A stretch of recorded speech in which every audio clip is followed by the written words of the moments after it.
안녕하세요. 박 작가입니다. 지난 시간에는 테르모필레 전투 이야기를 했죠. 나름 페르시아 전쟁의 하이라이트, 그리스 군이 이 테르모필레 협로해서 페르시아군을 나름 잘 막아내고 있었는데 에피알테스라는 그리스의 배신자가 페르시아군한테 이 우회로를 알려줬죠. 이 빨간색 이 길이 우회로입니다. 중간에 이제 포키스군이 여기서 대응 좀 잘못했고, 그러니까 결국 뒤에서 이제 습격을 하니까 그리스군이 다 전멸을 했습니다. 한편 그동안 그 옆에 있던 아르테미시온 해협에서는 해전이 또 두 번 더 있었는데요. 두 번 다 양쪽에 큰 타격을 주지 못했어요. 그동안 테르모필레에서 육전이 끝난 거죠. 마침내 테르모필레에서 레오니다스를 비롯한 그리스군을 전멸시킨 그세르세스는 기분이 평소와 달랐나 봅니다. 평소에 좀 안 하던 짓을 했어요. 적장인 레오니다스 머리를 베어서 창 끝에 꽂고 온 사방에 전시를 했어요. 좀 기분이 참 묘했을 겁니다. 승리는 했지만 그 사망자가 한 2만 명 정도 나왔거든요. 반면 그리스군은 스파르타군 300명 포함해서 약 1000명 정도 사망자가 나왔어요. 그래서 간담회 서늘했다고나 할까, 아니면 시끄럽다고나 할까, 뭐 그런 기분이었겠죠. 그래서 크스릭세스는 전직 스파르타 왕 데마라토스를 불러서 또 이야기를 했답니다. 자네 말이 하나도 틀린 게 없네. 근데 저런 무시무시한 스파르타 병사들이 스파르타 본토에는 몇 명이나 있냐? 그 데마라토스가 저런 놈들이 한 8천 명은 됩니다. 그랬답니다. 그러니까 크스릭세스가 이 300명도 우리를 이렇게 괴롭혔는데 8천 명이면 꽤 그 성가시겠네. 혹시 자네 고향 사람들을 쉽게 제압할 수 있는 방법이 없겠는가? 이렇게 물었답니다. 그러니까 데마라토스가 이렇게 대답했답니다. 지도를 보시면은 여기 키테라라는 섬이 하나 있죠. 펠로폰네소스 반도 아래에 있는 섬인데요. 데마라토스가 뭐라고 말하는지 들어보시죠. 라코니아 사람들, 즉 스파르타 사람들은 이 키테라라는 섬이 바다 위보다는 바다 밑에 있으면 좋겠다고 생각합니다. 왜냐하면은 이 바다 위에 있으면은 침략자들의 교두보로 너무 좋거든요. 그러니까 페르시아군은 여기 전함을 300척 보내서 이 섬을 점령하고 있으면은 이 스파르타 사람들이 위협을 느끼고 지금 코린토스에 보낸 병력을 회수를 할 겁니다. 코린토스가 여기 있거든요. 여기 이제 스파르타인들이 병력 보내야 되는데 안 보내거나 아니면 보내더라도 다시 회수를 해가지고 자기 스파르타를 지킬 거라고. 그새 육지와 바다를 통해서 그리스를 공격하면은 스파르타라는 안고가 빠진 그리스군은 별거 아닙니다. 그런데 반면 폐하께서 제 조언을 무시하고 그냥 대군을 이끌고 그리스 깊숙한 쪽으로 가면은 아마도 이 코린트 지역에서 바로 여기서 테르모필라에서 싸웠던 적보다 훨씬 더 강하고 많은 적들을 상대로 해야 될 겁니다. 이렇게 말을 했습니다. 그렇게 말을 하니까 바로 옆에 있던 크셀세스의 동생 그리고 해군 지휘관인 아카이메네스란 놈이 끼어들었어요. 아니 당신 무슨 소리냐? 당신 그 데마라토스 우리 페르시아군을 뭘로 보는 거냐? 겨우 8천 명밖에 안 되는 스파르타 병사들이 우리 수백만의 페르시아군을 막아낼 수 있단 말인가? 이렇게 따지기 시작한 거죠. 이 아카이메네스라는 자는 평소에 데마라토스한테 불만이 좀 있었던 모양이에요. 폐하, 이자 말을 들으면 안 됩니다. 이자는 한번 그리스를 배신한 놈인데 또 언제 폐하를 배신할지 어떻게 압니까? 그리고 우리가 지금 폭풍 때문에 벌써 400척의 전함을 잃었는데 저 섬에다가 300척이나 보내면은 우리가 해전에서 그리스군에 앞선 게 없지 않습니까? 그러면 우리 해전과 육전 이렇게 양동 작전을 해야 되는데 해전을 포기하고 가란 말이나 다름없습니다. 뭐 이런 식으로 주장을 한 거예요. 엑세스가 그 말을 듣더니 그 말도 일리가 있다. 하지만 자네가 그 마라토스를 그런 식으로 비난해서는 안 되지. 내가 좋아서 찾아온 사람인데 나 손님 아닌가. 다음부터는 그러지 말게. 뭐 그러고 말았다고 합니다. 이때 만약 이제 셀세스가 데마라토스의 조언을 따랐으면 어땠을까 하는 생각을 합니다. 스파르타군을 이렇게 유인해내고 이 코린트에서 육전으로 승부를 보는 작전을 폈으면 어떨까 이거죠. 뭐 제 생각에는 그쪽이 나았을 것 같아요. 페르시아군 입장에서는. 코린트 지하본 여기 굉장히 좁긴 하지만 뭐 이게 테르모필라이처럼 좁은 건 아니거든요. 한 10km 될까? 10km쯤 돼요. 그러니까 여기서 양군이 붙으면 일단 뭐 많은 쪽이 아무래도 유리하죠. 그러니까 페르시아군이 훨씬 많으니까 이쪽 유리하죠.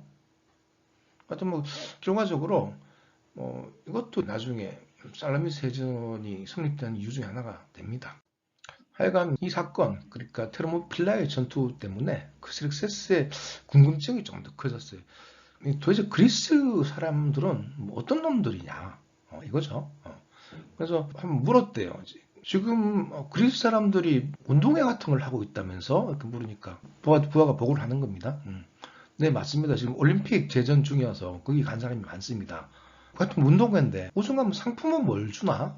그러니까 뭐 상품 같은 건 없고요. 그냥 월계수 나뭇잎으로 이렇게 관을 짜서 주는데요. 이렇게 대답했답니다. 그러니까 옆에 있던 아르타바노스라는 친구의 아들인 페르시아 장군이죠. 페르시아 장군 이렇게 말을 했답니다. 이런 젠장. 지금 우리는 금품 대신에 명예를 걸고 경기한 이들과 전쟁을 하고 있구나. 그랬답니다. 또 한편 아르테미시온에서 볼일이 끝난 그리스 해군은 또 결정을 내려야 됐어요. 이동을 해야죠. 그래서 데미스토클레스가 나서서 일단 살라미스로 옮기자고, 해군을 옮기자고 말을 했어요. 그러니까 에우리비아데스, 그러니까 해군 사령관이죠. 해군 사령관이 아니 코린트가 아니냐? 다들 코린트로 하는 거 아닌가? 이렇게 말하는 거예요. 그러니까 데미스토클레스가 아니 지금 페르시아군이 아테네로 가는 게 뻔한데 무슨 소리입니까? 지금 크셀세스가 아테네를 불사르겠다고 한 걸 세상에 다 아는데 아테네로 당연히 가야죠. 그렇게 당연히 반응했죠. 근데 자꾸 이 코린토스 이야기가 나오는 게 현 상태에서는 그리스 연합군이 아무래도 펠로폰네소스 사람들이 많거든요. 그러니까 펠로폰네소스 입장에서는 이 코린트를 잘 지키면은 자기들은 이길 수 있다 이런 생각을 하는 경향이 있는 거예요. 근데 물론 이제 오해죠. 그러니까 여기서 페르시아군을 육전에서 막았는데 하여도 해군이 다 죽으면은 결국 해군이 상륙할 텐데 그걸로는 안 되는데 하여튼 느낌으로는 그런 거죠. 근데 데미스토클레스 입장에서는 지금 아테네 사람들을 소개를 해야 되거든요. 이미 소개한 사람도 있지만은 여전히 이제 아테네에 머무르고 있는 사람들이 많으니까 페르시아군이 오기 전에 먼저 이 배들을 끌고 아테네로 가서 그 사람들을 태워서 안전한 곳으로 이동을 시켜야 됩니다. 페르시아군이 아토스 반도의 운하를 팔 때부터 분명히 쳐들어온다는 걸 알고 있었기 때문에 아테네 사람들은 신탁을 받았어요. 아폴로 델피에 있는 아폴로 신전에 가서 신탁을 받았어요. 그런데 그 신탁이 굉장히 불길한 거예요. 뭐냐? 불행한 일이 닥칠 거니까 세상 끝까지 달아나라. 이런 신탁이 나오는 거예요. 그래서 신탁 받으러 간 사들들이 당황했어요. 이건 너무 절망적인 거 아니냐.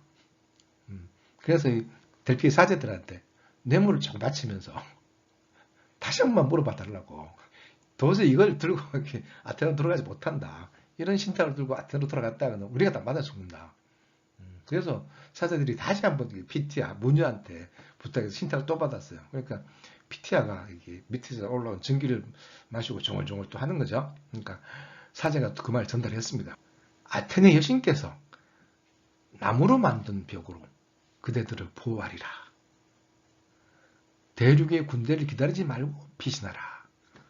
하지만 결국 대군과 대적할 것이다. 거룩한 살라미스여, 봄이나 가을 여인의 아들들을 분수할 것이다. 이런 신탁이 나온 거예요. 사절들이 듣기에 좀 아리까리하지만 지난번보다 낫거든요. 그렇잖아요. 세상 끝까지 달아나라기보다 낫잖아요.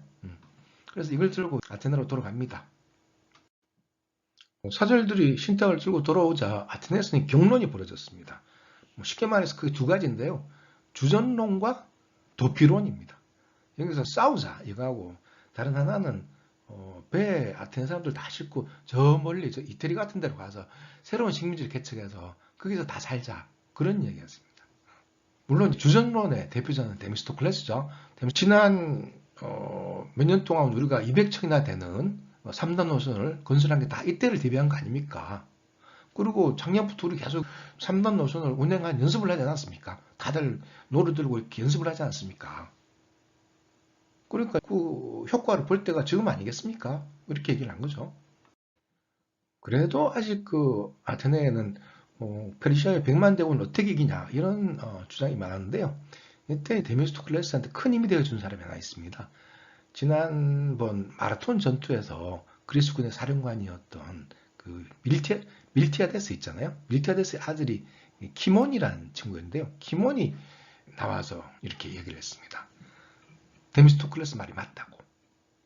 신탁대로 우리는 신께서 축복하신 살라미스 앞바다에서 나무로 만든 벽인 배를 타고 페르시아군을 무찌를 겁니다. 이렇게 얘기를 한 거예요. 그러니까 데미스토클레스와 키몬이 앞장서서 이렇게 주장을 하니까 여기에 반대할 수 있는 사람은 많지 않았죠. 결국 이제 이 사람들 말대로 전략이 결정됩니다. 그리하여 민회의 결정에 따라서 다음과 같은 내용이 공고되는데요. 첫째, 무기가 있는 시민은 모두 소집한다. 둘째, 병역 수행 가능한 영주 외국인도 모두 소집한다. 아테네는 영주 외국인이 많았어요. 그러니까 그리스 말로 메틱이라고 했는데요. 영주권자죠. 스파르타 같은 나라가 약간 폐쇄적인 쇄국 정책을 한 반면에 아테네는 뭐 능력 있는 사람은 누구나 받아들이는데 이민 도시였어요. 평소에는 이민자들은 군역을 하지 않고 그리고 전쟁에도 안 나가는데 이때만큼은 사람이 필요하니까 이 메틱 영주권자들도 다 소집했어요. 그리고 세 번째로는 부녀자와 노약자는 지정한 장소로 소개한다. 지정한 장소가 어디냐면 살라미스 섬과 그리고 에기나 섬 그리고 트로이젠이라고 이거는 이제 펠로폰네소스 반도에 있는 지역이에요. 근데 평소 아테네와 친한 폴리스였어요. 트로이젠 위치 보이시죠? 이거 트로이젠입니다. 트로이젠. 근데 아마 아테네 사람의 소개 작업은 포고령이 내려진 직후인 6월쯤부터 시작됐을 겁니다. 잠깐 하나 말씀드릴 게 있는데요. 헤로도투스의 역사에만 따르면은 조금 달라요. 역사를 보면은 페르시아군이 테르모필레에서 승리하고 막 남쪽으로 내려온 와중에 모든 소개 작업이 이루어진 것처럼 묘사되고 있는데요. 최근 역사 연구에 따르면은 그 소개 작업은 몇 단계에 걸쳐서 이루어졌을 거라는 주장이 강합니다. 그래서 아테네 사람들은 지난 6월부터 소개 작업을 시작해서 많이들이 앞에 있는 살라미스와 그리고 에기나섬 그리고 멀리 있는 트로이젠까지 다 이사를 했는데요. 갈 때 이제 꼭 필요한 물건만 갖고 갔겠죠. 근데 아직도 아테네 남아있는 사람들이 꽤 많았어요. 이 사람들은 이번에 여기서 데미스토클레스와 그리스 전함들이 와서 여기 와서 이제 다 데려간 거죠. 살라미스나 에기나로 데려갔겠죠. 하지만 항상 말 안 듣는 사람들이 있죠. 그럼 남은 사람들이 좀 있었어요. 물론 군사적으로 필요한 뭐 정보원들은 남았죠. 그리고 그동 불편한 사람들은 할 수 없으면 갈 데가 없으니까 남은 거고. 문제는 피티아, 문여가 그랬잖아요. 나무로 만든 벽이 아테네 사람을 지켜줄 거라고. 근데 이 나무 벽을 이 아크로폴리스의 담장이라고 믿는 사람들이 있었어요. 그 아크로폴리스죠. 이 담장이 있죠. 이게 옛날에 나무 담장이었던 거예요. 근데 이제 상식적으로 아크로폴리스의 조그만 게 이제 100만 대군을 상대하기 어렵잖아요. 근데도 불구하고 신앙심 때문인지 뭔지 몰라도 이게 자기들을 지켜줄 수 있는 그 나무 벽이라고 믿는 사람들이 좀 있었어요. 그 사람들이 이 안에서 버틴 거죠. 우리는 안 나간다, 못 나간다. 우리가 여기서 페르시아군을 막아낼 거다. 뭐 그런 거죠. 그동안 그 페르시아군은 계속 남하를 했습니다. 가는 곳마다 막 이렇게 불도 지르고 막 약탈하고 여자들 강간하고 막 그랬답니다. 테르모필리 여기면은 크게 두 방향으로 이동을 했는데요. 이쪽으로 그리고 이쪽으로. 이쪽은 뭐가 있냐면 여기 델피 신전이 있어요. 델피. 그 신탁으로 유명한 신전 있잖아요. 실은 여기서 크세릭세스가 조금 탐욕을 부렸다고 해요. 본인이 직접 가지는 않았는데 자기 부하들을 보내서 델피 신탁소에 있는 보물들을 좀 챙겨갈 생각이었다고 해요. 그래서 실제로 부하들이 찾아갔습니다. 화면에 보이시죠? 이 델피 상상도인데요. 좀 이렇게 멋진 신전이 있었습니다. 근데 거기 약 200kg가 넘는 금사자상이 하나 있었대요. 금사자상. 특히 그거를 크세릭세스는 가지고 싶어 했대요. 그래서 병사들이 델피를 찾아갔는데 이게 산길이거든요. 산길이고 굉장히 가팔라요. 가파르고 그냥 길이 험해요. 근데 이제 병사들이 찾아가는데 갑자기 막 하늘에서 천둥 번개가 치고 벼락이 떨어지고 그러더랍니다. 그래가지고 이거 무서워라 이러고 있는데 포키스 사람들이 델피는 포키스였거든요. 포키스 사람들이 이 페르시아군을 막아내려고 그것도 길에 서 있었답니다. 그런데 갑자기 거대한 거인 둘이 나타나서 이 페르시아군을 막 치러 간 거예요. 그래서 깜짝 놀라서 페르시아군 도망을 갔답니다. 물론 그 거인 이야기는 좀 믿기 어렵습니다. 하여튼 여기 있다는 그 페르시아 해군도 이렇게 이 에오보이아 서해안을 따라서 이렇게 쭉 이렇게 내려왔습니다. 내려와서 이제 이렇게 아티카 쪽으로 왔는데요. 그리고 이제 팔레론 항에 자리를 잡았어요. 여기 페르시아 전함 약 800척을 정박을 시킨 거죠. 참고로 이 팔레론 항은 이 한마디로 구항이에요. 구항. 예전에 데미스토클레스가 B493년에 아르콘 할 때 피레우스 항에는 새 항구를 개발했거든요. 그때까지는 좀 작았나 봐요, 규모가. 그래서 많은 배를 정박시키기 위해서 이 구항을 이용한 거죠. 그리고 그리스군 여기 이게 살라미스 섬인데요. 이 살라미스 섬에 이렇게 정박을 하고 있었어요. 이제 여기와 여기 이렇게 서로 이렇게 대치를 한 거죠. 그리고 페르시아 육군은 육로를 통해서 아테네로 진군하고 있었어요. 그때 아테네는 거의 비어 있었는데요. 다만 이 아크로폴리스가 자기들을 지켜주는 나무 담장이라고 생각하고 버티고 있는 사람들이 좀 있었어요. 항상 그런 사람들 좀 있잖아요. 약간 종교적인 느낌이 좀 있는데요. 이 사람들 아무리 피난 가자 그래도 말 안 듣고 버티고 있었던 거죠. 다음 시간에는 이 사람들이 이제 페르시아군과 어떻게 상대했는가.